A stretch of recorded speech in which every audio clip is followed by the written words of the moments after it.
या सवाल कई हैं लेकिन जवाब कोई भी नहीं है। क्या यह तैयार साजिश नहीं, और अगर यह साजिश है तो कौन है साजिश के पीछे?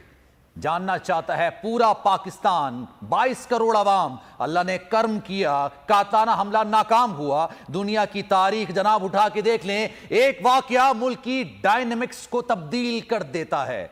तो क्या यह वाकई में तैयार साजिश नहीं, और साजिश थी तो जनाब ये साजिश तैयार कहां हुई? कौन उसके मुहर्रिकात थे? क्या उसकी वजूहात थी? इन तमाम चीजों पर बात करेंगे। सिद्दीक जान हमारे साथ मौजूद है। सिद्दीक, कई सवालात हैं लेकिन जवाब कोई भी नहीं है। जवाब शायद यह है कि पैमरा ने खान साहब की तकरीर नशर करने पर पाबंदी आयद कर दी। यह जवाब दिया 22 करोड़ अवाम को। देखें सलमान, जिस तरह से बोल ने ज़बरदस्त अंदाज में इस सारी चीज़ को कंपाइल किया है और सवालात उठाए हैं, इससे बेहतर अंदाज में इन्वेस्टिगेटिव चीज़ हो नहीं सकती थी। एक एक पॉइंट, एक एक नुक्ता सामने रखा गया है। और बात यह है कि वो जो हमलावर, जिसको मुबैना हमलावर जिसको गिरफ्तार किया गया, और उसकी गिरफ्तारी के चंद मिनट के अंदर अंदर वो बिल्कुल रिलैक्स होकर, बड़े इत्मीनान के साथ, बड़ा मुतमिन होकर वो एक इंटरव्यू दे रहा है, वो एक बयान दे रहा है, और वो बिल्कुल इत्मीनान से बैठा है जैसे को पता नहीं वो मेहमान के तौर पर आया है और वो कोई आया इसी इंटरव्यू देने के लिए है।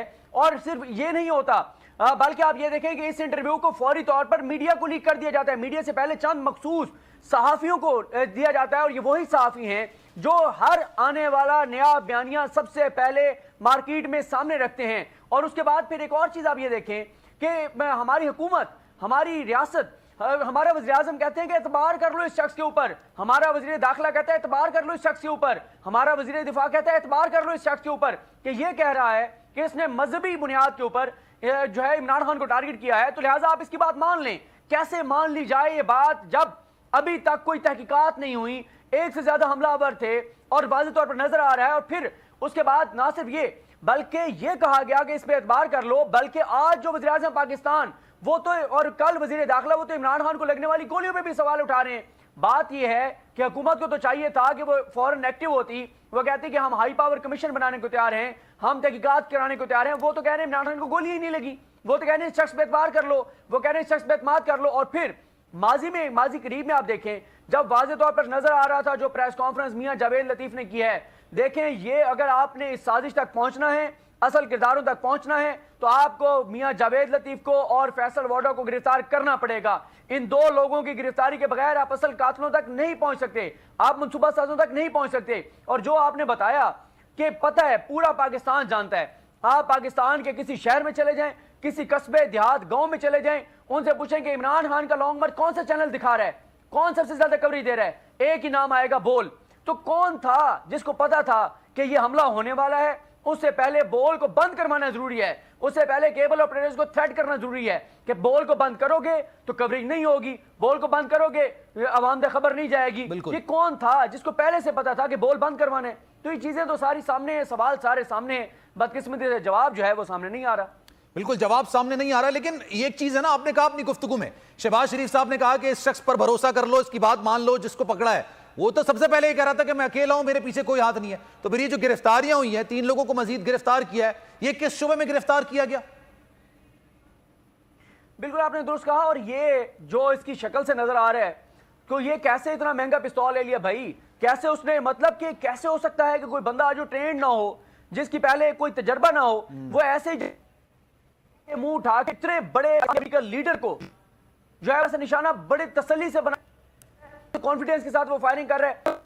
और उसको पता है पुलिस इतनी मौजूद है, उसको पता है कंटेनर पे इमरान खान के गिर्द जो है वो इमरान खान के गार्ड मौजूद हैं, उनके पास भी असला है, और वो इत्मीनान के साथ वो निशाना लेते और वो फायरिंग कर रहा है। और उसके पास जो, और फिर आपने खुद जो आपने सवाल उठाया कि भाई कुछ और भी हथियारों के खौल मिले हैं, वो कैसे मिल गए? और ये तो बात खुद अब इमरान खान साहब कह चुके हैं कि एक शख्स ने ये फायरिंग की, और अगर खुदा ना खास्ता इमरान खान नीचे ना होते तो दूसरा जो बंदा तैयार था, दूसरा जो फायरिंग करने वाला था, उसने इमरान खान की जान ले लेनी थी। देखें इसमें कोई शक नहीं है, जितने अब तक चीजें आवाम के सामने हैं, मारने वाले ने तो इमरान खान को मार दिया था, उसने तो अपना मंसूबा एग्जीक्यूट कर दिया था। ये तो अल्लाह ताला की जात बड़ी है, इसलिए कहा जाता है कि मारने वाले से बचाने वाली जात बड़ी है। अल्लाह ताला ने बचाया इमरान खान को। और जिस असले का जिक्र किया जा रहा है वो ऑटोमेटिक गालिबन वो असला है, और वो इतनी आसानी से मिलता भी नहीं है, उसकी कीमत भी काफी ज्यादा है। और सबसे अहम बात, सबसे इंपॉर्टेंट बात जो शायद बहुत सारे लोग मिस कर रहे हैं, कि उसको चलाने के लिए बाकायदा ट्रेनिंग दी जाती है। ऐसा नहीं है कि आपने ट्रिगर पर उंगली रखी और आपने चला दिया, तान दिया जिस पर तानना है। ऐसा नहीं होता है।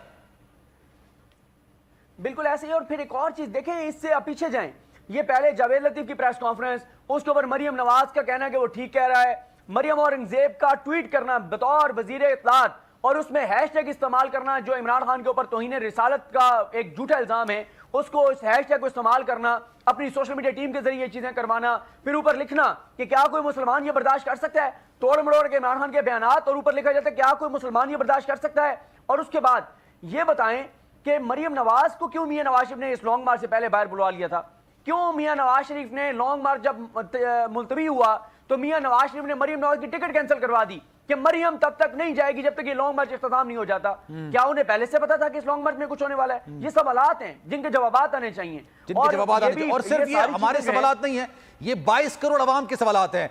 और 22 करोड़ अवाम ये लोग सवाल कर रहे हैं कि जनाब एक ऐसी शख्सियत जो कि वाकई में इस वक्त पाकिस्तान में अपनी मकबूलियत के मेराज पर है, हिमालय पर मौजूद है, 22 करोड़ अवाम उसको सपोर्ट कर रहे हैं। वो एहतजाज की बात करता नहीं है। जिस वक्त ये हमला होता है लोग निकल कर आते हैं और एहतजाज शुरू कर देते हैं। उसके बाद अगले रोज जब वो प्रेस कॉन्फ्रेंस करते हैं, गुफ्तगू करते हैं, फिर वो एहतजाज की बात करते हैं। और इस वक्त पूरे मुल्क में चाहे वो छोटा शहर हो, चाहे वो बड़ा शहर हो, कोई कस्बा हो, कोई तहसील हो, वहां पर एहतजाज का सिलसिला जारी है। उस पर भी इस तरह का कातलाना हमला। एक सवाल ये उठता है कि एक इंसान जो कि एक लम्हे के लिए आप बड़ा दिल करके मान लें, जो कि जहन इस बात को कबूल करने को तैयार नहीं है, जो उसने उज़र, जो उसने वजह पेश की, लेकिन उसके घर वाले बिल्कुल अलग बयान दे रहे हैं, उसकी जो बेगम है वो भी बिल्कुल अलग बयान दे रही है। देखें, एक चीज और मैं आपको बताऊं कि -1 माइनस इमरान खान, क्या कुछ नहीं किया गया।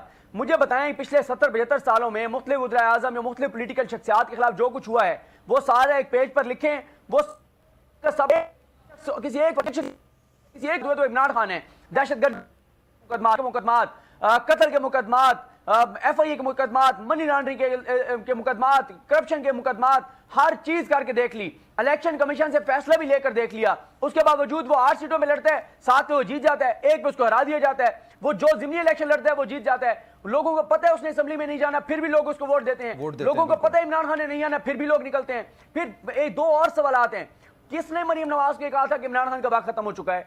फिर किसने मियां नवाज शरीफ को ये कहा था कि अगले इलेक्शन में इमरान खान नहीं होगा? जो वहां मियां नवाज शरीफ अपने करीबी साथियों को बताते हैं कि अगले इलेक्शन में ये मेरा अगला सवाल था जो कि आपने खुद उठा दिया सिद्दीक, आपने खुद इस बात को उठा दिया कि नवाज शरीफ साहब को कैसा लगता है कि अगले इलेक्शंस में, जो कि ज्यादा दूर नहीं है, अगर पार्लियामेंट अपनी मुद्दत पूरी भी करती है तो ज्यादा दूर नहीं है, बस ज्यादा 8 महीने 9 महीने के बाद ये इलेक्शन जोन है, लेकिन नवाज शरीफ साहब इतने कॉन्फिडेंटली कहते हैं कि अगले इलेक्शंस में खान साहब नहीं होंगे।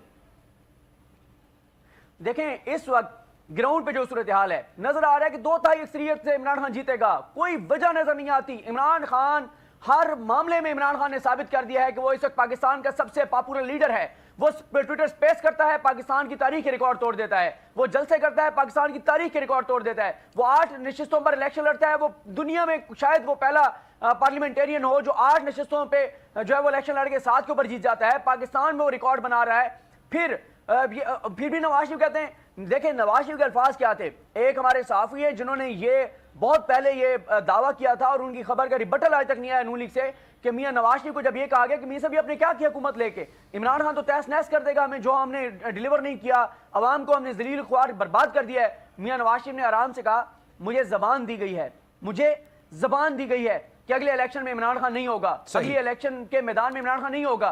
किसने वो जबान दी थी? फैसल वोटर। मुझे एक बात बताएं सलमान साहब, जब फैसल वोटर ने प्रेस कॉन्फ्रेंस की उससे पहले पूरे पाकिस्तान में कोई एक शख्स नहीं था जिसने ये कहा कि इस लॉन्ग मार्च में खून खराब होगा, लाशें गिरेंगी। पहला शख्स फैसल वोटर था। अब तक क्यों नहीं गिरफ्तार हुआ फैसल वोटर? क्यों नहीं उसके मोबाइल का फोरेंसिक हुआ?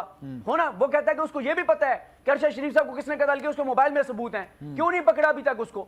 उसने सबसे पहले कहा था लाशें खून ही खून होगा लॉन्ग मार्च में। क्यों नहीं पकड़ते आप उसको? कौन था वो? कौन था जिसने उसको बताया था फैसल वोडा को? क्यों नहीं उससे तहकीकात? अगर मैं गलत नहीं हूं तो उसने अहम शख्सियात का भी कहा था कि अहम शख्सियात के हवाले से जो आप जो कह रहे हैं ना, लाशों का या खूनी मार्च का। अच्छा, मुझे एक ब्रेक लेना है, ब्रेक ले लेता हूं, ब्रेक के बाद वापस आएंगे तो गुफ्तगू का सिलसिला जारी रहेगा।